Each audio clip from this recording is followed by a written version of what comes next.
Thanks for tuning in to the Traumaplicity podcast with Dr. Amanda Helman, an author, cognitive release coach, consultant, and speaker. Dr. Amanda Helman has guests on the podcast who have overcome different areas of trauma and provided hope for the audience.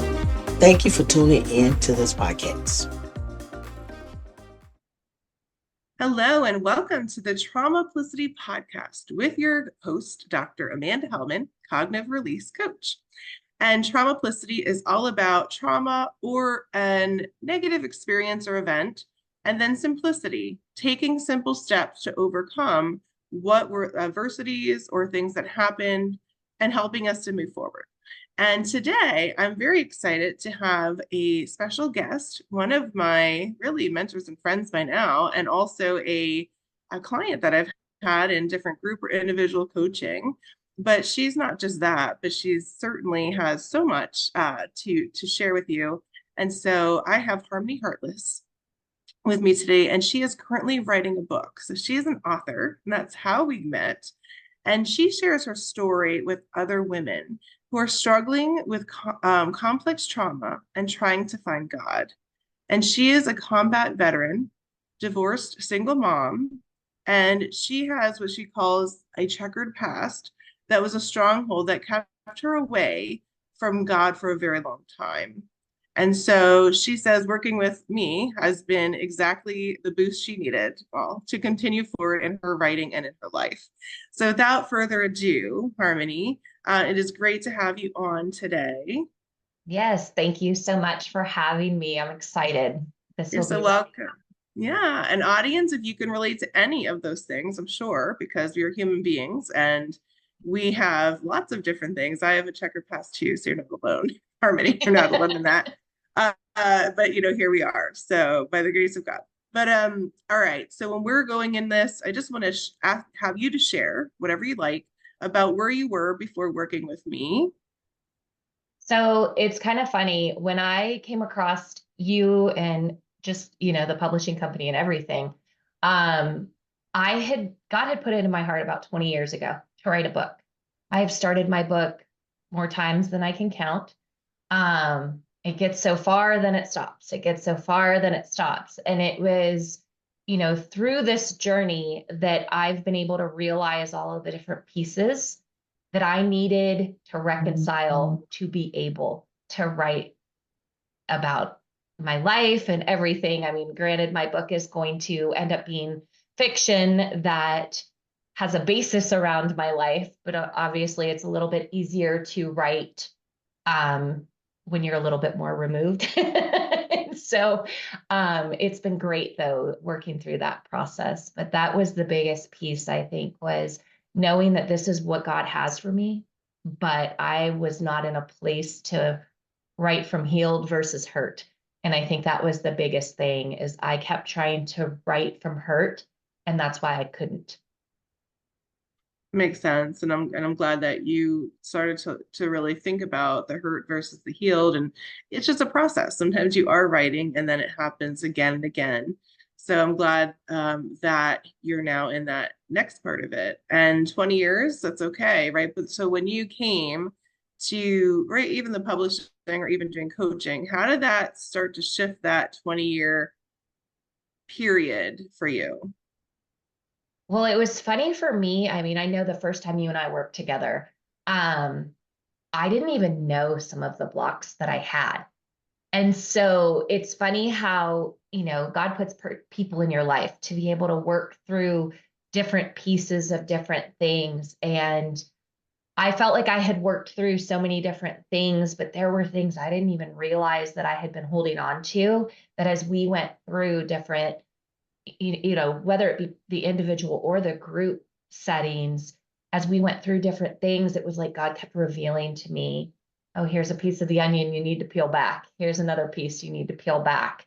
And it's just been an incredible journey to work through all of that. And it's interesting to see as you work through it, especially complex trauma. I mean, this is definitely, I've got more layers than probably any human should sometimes, but it's been really good. And I think that was my biggest realization, was knowing that there were so many pieces that I hadn't even scratched the surface of. Sure. Sure. That's good. So I know you've talked about some of the coaching, but what was one of the most important sessions that impacted you and your brain, like rewiring your brain and thinking? So, it's funny. I went back and I was looking at just different notes that I had, and I actually have two. Um, One of them was personal safety, and the other was internal value. I think they kind of went hand in hand for me because I was really afraid to let others see me. I know that Mm. I told you that several different times. The fear of being known was really, really big for me. But what I realized through all of the different coaching and different things that we've done is that the reason that I was so afraid for people to see me is because everybody always had this image of me that I'm strong, that I'm, that I've got confidence, that I have all of it together, because I never let people in. And so there's a facade that I had created of what people saw me as, and I didn't see that in myself. It was like I thought that if the people outside of me saw those things, that they would no longer think that about me. And so I just shut it down and shut it off. And so those two sessions were so powerful because what I realized is in doing that, I took away my personal safety. I took away the safety in myself, but also I reduced my value. And so it like perpetuated issues within myself. That's really good. And safety, the safety and your value do really go hand in hand, like you shared. And it is, people may perceive us to be strong and all these other things. And then on the inside, we're going through different things, right? It's not that it's that mirror is different. And having those revelations is important to help you move forward, especially with value and Yeah. especially with safety, because that's the beginning of healing and the simple steps our brain knows to move forward. So it's great. And thinking about that, what techniques do you still use that helps you today? Um, it's funny, the reviewing the shame, the things like Mm. those things that trigger shame within yourself. That was a huge thing for me because I'm one of those people, like when I make a mistake, I'll replay it a million times in my head. And I didn't realize how many, when we went through that exercise and I like, what brings you shame? What makes you feel shame? And like, it was funny because I didn't realize how many times my internal dialogue did that. Mhm. And it was like, nobody else is thinking this but you. So Yeah. it's that reminder of just stop. Like that's not reality. And so I've still, obviously I tell people all the time, you can't fix what was broken over a lifetime in a day. So you can't go into, fixing your trauma thinking you're going to fix it in a small amount of time and that it's one time and you're done. Oh, look, I've done this. We're all done. And, that you have to give yourself grace. You have to give yourself those moments. And so having that stuff available to you and knowing when to take that step back and saying, no, no, no, we're not going to reset into that mindset. We're going to go back into the, more positive mindset and into where we're looking at more reality versus trauma. That's good. And I love that you shared that, it takes time. It takes time to Yeah. uncover and unpack things. And what I also love is that you're not alone in this. I think actually a lot of people don't realize how much we do this, but you talked about what I call spinning. And Yeah. it's like when we are overly thinking about something, replaying it or telling people, and all the things that we may have perceived as, oh no, this is my mistake, and how much that overloads our brain, but we don't realize that there's a lot of shame in that. And then we keep playing it. So I don't think you're alone in that. That's definitely why I brought it up, because most of the stuff I talk about, I've had to learn the techniques and uncover it myself. So thank you for sharing that. And shame is a big one that we don't realize so much that covers shame. So I want you to think about your goals, vision, thinking, and relationships. So after coaching or even during it, how has that helped you in that area? One of the things that when I thought through this, I've put different boundaries on certain relationships in my life. Um, a lot of the time when you've had people in your life for a long time, whether they be family, friends, colleagues, whatever the case may be, if they've been in your life for a really long time, sometimes we allow behaviors different than we would new people in our lives. And what I've realized is that it's not my responsibility to create anxiety or frustration or hurt inside of me to make that other person comfortable. And so it's really changed how I view my relationships. I, instead of being the person who's I always say, well, I reach out because they don't. I don't have to do that. And so it's amazing how many people disappear when you just stop reaching out. And I've just let them go. Because if I had the same value to them that they had to me, they would still be there. And they're obviously not meant to be there. And being confident enough to be able to accept that has been huge. So that's where I see probably the biggest things is some of those people were my biggest naysayers. They were the people that held me back, the people that kept me where I was because they needed me to be there. And now they're just not there.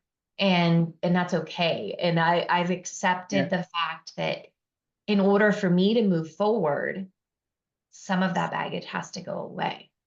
And that's really good. It is different. And I think I love how you said it's, you really realize, okay, I reach out, but can they reach out? And it's almost like that tennis match. I think healthy relationships are a healthy tennis match. You're putting the ball back and forth and each person swinging. Otherwise, it's like, and I've made this revelation recently, you love people and you can still love them. But if you're just putting in all the effort, you're always reaching out, it's like you're pretty much at a wall and you're hitting a tennis ball there. And I actually was going to be sharing about that, talking about that, on my little, sometimes I give encouraging messages. So it's interesting that you shared that. And it is, right? Because you care about people, but then you do realize who really wants to be in your life by if they're reaching out to you as well. Yeah. That's really good. Very good.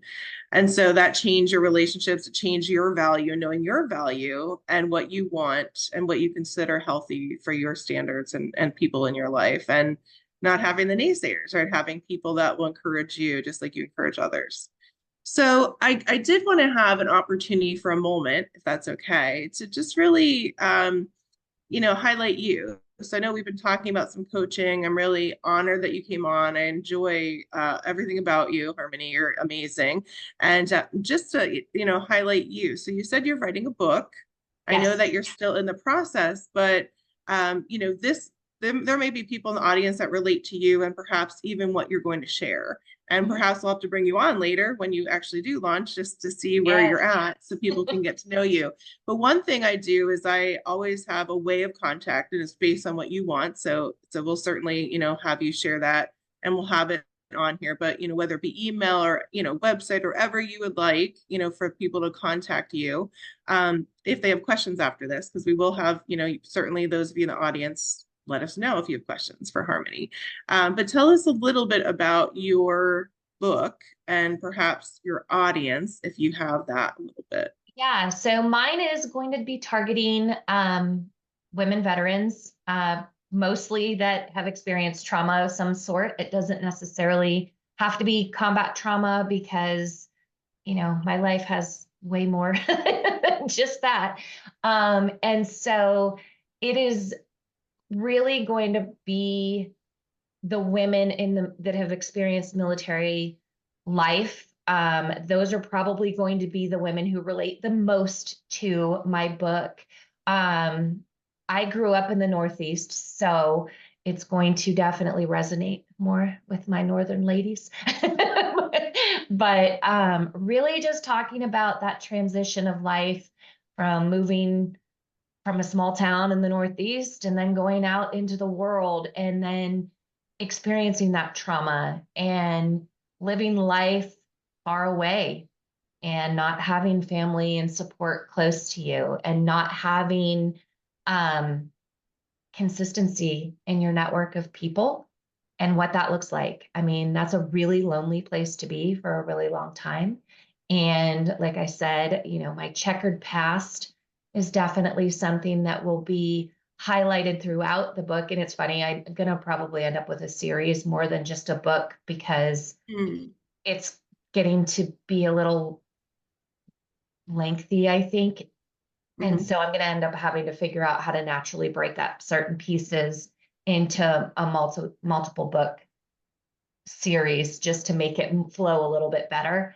But really, that's going to be the highlight of the things that women experience that are different than men. As a woman veteran, it is a little bit different. I have a lot of friends who experience military sexual trauma. Thankfully, I'm not one of them, but it's still something I went through with a lot of the ladies in my life that have been. So, I call them, you create trauma bonds. And, that's a very common term that people hear, but you create trauma bonds with a lot of those people and you don't realize it at the time. And so even some of those are some of the women that I've had to let go of in my life. And that hurts because when you trauma bond with people, you bond and you're broken. And so those bonds are really, really deep seated within yourself. And so that's definitely something I think is going to resonate with a lot of the readers that come across my book. And talking through how God's kind of removed those strongholds and removed those things and how freeing that becomes. I think that's the piece that people can find hope in. I know I needed that and being able to find things to read and people to reach out to that have been there and are on the other side. And just being able to see that there is that hope. So That's really exciting. That's great. Well, thank you for sharing that. And those of you in the audience, if you have questions about that, many of you are probably like, oh, I can't wait to read, especially if you're in the Northeast, as she said, or you transitioned, moving. And also you may just relate to someone who's been in the military. You might have that background, but different. And Harmony brought up trauma bonds, and that is an important thing. And we talk a lot about what trauma bond is, but trauma bonds are very interesting because they're very complex, and that it could be a trauma bond from a sexual trauma that happened. It could be a trauma bond from relating and having similar trauma happen to you. It could be a trauma bond from you having similar traumas, right, or negative experiences happen. And so you're just needing someone that understands you. And actually, in fact, this isn't the one for it, but I would say a lot of people, I would say probably maybe even over half the population of people married or in relationships are actually, in fact, in a trauma bond, which is codependency or traumas or having yourself in a place where you're both unhealed, yet you think it's a great love story, but you're both yoked to your trauma and to your pain and to both having the same pain points. And that's not an easy one to unpack because it's usually blindsided, right, to people who think it's love, but it's not. And so that's a big one, to unpack. But certainly, anyway, maybe that'll be one of my books added to the list. My marriage. You just described my marriage. Hence the divorce part of it. So no, you had it on the head. And that's definitely something that, it's partially why I'm doing fiction so that I can embellish different areas. So, my daughter shares both of her parents. She doesn't need to know which parts are real and which parts are not. And that was important to me. And that's why I shifted to fiction versus really a memoir type thing. But you're right. Trauma bonds, you do it in a lot of relationships. And I didn't even realize how frequently I did. And that's definitely why I want my book to help people avoid that, if at all Yeah. possible, Yeah. because the healing part is so important. And especially young women in the military that are just starting out, that are just experiencing some of these things, if they don't have to take that path, that would be a blessing all on its own. It's exciting. Well, it's great that you're going to have a series of some sort. So I look forward to the books as much as our audience, and certainly check the messaging I have above our YouTube, above the podcast on my Facebook, and also on Spotify.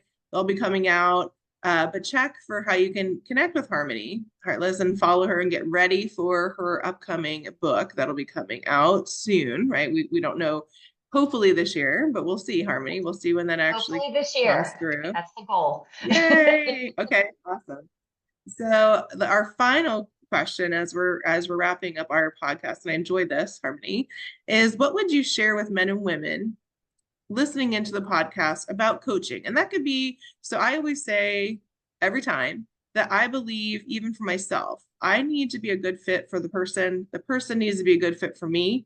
And so with coaching, because it's like you're having I always say I want a loving, safe, and people to be heard and seen. But I know that everybody's in different places, and I'm not going to be for everyone, right? And other people may not be for me. You have to be willing to put in the work, accountability, all that. But more than that, it's still important to have a coach or mentor, or invest in your personal development. And so, Harmony, I just want you to speak to that. Perhaps it could be about coaching with me, and or even just why it's important to have coaching to help people unlock their voice or help people to move forward. I think, I think you nailed it on the head too. I think that you really need to look at it personally. What works for one person doesn't work for everybody. So if you have sought out coaching in the past and it didn't work, what were the things that were the good things and the bad things, so that as you continue that journey and continue to look for somebody, what you need and what works for you. Coaching to me is absolutely necessary. It is something that helps you see the things that become your own blind spots. And if you aren't willing to be vulnerable, to share those parts of you, to share those, coaching will never work. I mean, that I hate to be that blunt, but but that's just a reality. You have to find the people that create that environment of trust and the environment of being able to be vulnerable, whether they, be a therapist, a coach, a friend, whatever the case may be. But it really is what helps you process things. It helps you realize the parts of you that you don't realize on your own. And really, it changes how you move forward in life. I mean, it really does. And for me, I had to, I've been through a lot of therapy and coaching and different things, but each serve a different purpose in my walk and what I'm being able to release to be able to do something different. And so, sometimes you need multiple layers of coaching, and each serve a different purpose in your life. One could be for a professional setting, one could be for a personal goal, one could just be to survive the day to day. And really knowing that, I always think of it kind of like when you're working out. You don't necessarily work with all personal trainers, because some of them really like CrossFit. Some of them really like weightlifting. Some of them really like yoga, Pilates, group kind of things. Sometimes you have to find the one that works for you the best, or you may have to go to more than one thing to make it work best. And so I always use that kind of as an analogy, because people relate to that easier. But Yeah, it's the yeah. same. Your brain is no different. You've got to work through it that way. I agree. No, I love that. And I do agree. And I think, and that's why, even though I do the cognitive release coaching and I do have a background in counseling, I always tell people, I'm like, you may want to consider doing counseling depending on what your needs are, and then doing the cognitive release coaching, right? Because there are, like you said, there's different needs. And so, coaching is really, I always call mine like a slingshot. It brings you back to propel you forward, asking questions, helping you think about what you're thinking about. But everybody's different, right? You may need something different and you may respond differently. So I love how Harmony gave those analogies. But the most important thing is having the mindset to say yes to it. And a lot of times we hold ourselves back by thinking, well, I don't need it. I still have mentors. I still have coaches. I still have people that have moved forward in the areas that I want to. And that's important. So whatever that is for you, your first step, just think about what you need and try it. Okay. So Harmony, it's been great talking with you today. Audience, if you have questions, please put it in the chat on my Amanda Helman author and speaker page, or you can write your messages on the podcast or YouTube. But it's been great. I want to remind all of you that Traumaplicity comes out each week. I have it on Wednesdays at 7 p.m. Eastern time on my Amanda Helman author and speaker page. You can just check out my podcast every week on the audio one, Spotify, Apple, whatnot. And then also on YouTube, it comes out as a video. So you'll have different modalities based on what you need. But know that you are valuable, you are loved, and you are seen, and you are worthy at all times, and you matter. So we're here to encourage you, and know that you just take simple steps and that'll help you in the right direction. So Harmony, once again, thank you for coming on. Audience, have a great week, and we'll catch you next time. Take care. Bye, everyone. Bye. The Traumaplicity podcast is sponsored by Cognitive Release Coaching TM by Dr. Amanda Helman, who empowers people to release the busy brain and gain back time, energy, and productivity that leads to well-being. Contact Dr. Amanda Helman by checking out one of the links to this show. Subscribe and share the Traumaplicity podcast with people that can benefit.